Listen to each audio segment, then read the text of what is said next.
Next category, tradition of men. Warning against being cheated by tradition of men. Matthew 15, 2 through 3, we see where this can be a problem. It says, when the Pharisees come, they're offended at the disciples because they didn't wash their hands before eating.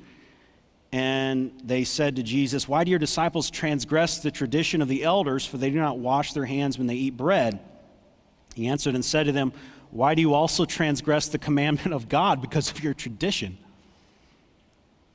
So traditions aren't bad, they're good, but you have to have them in perspective. And what you have people that are deceived through tradition is because they participate in some Christian ritual, they think that they're experts, and they think that it's okay that they break God's commandments because after all, they go to church.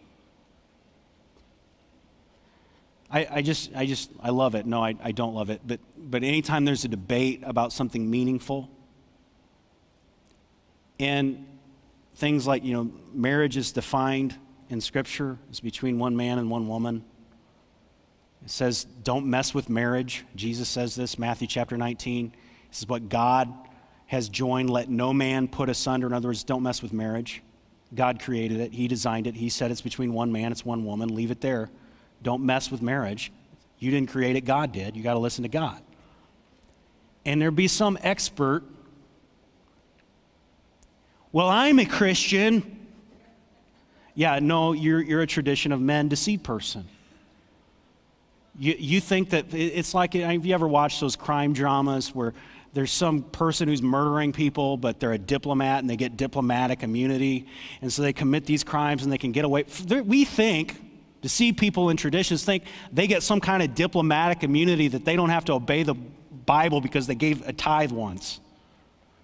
They think that they get some because they participate in some tradition. Well, I'm a Christian and just like you are, so this is what I believe. No, you're deceived. Don't use your tradition to break the commandments of God. And that's what we do. We think that we got diplomatic immunity to be rebels because we participate in some Christian form.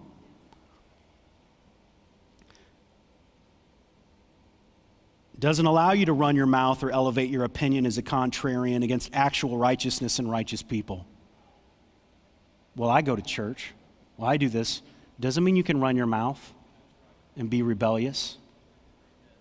You're deceived by a tradition of men.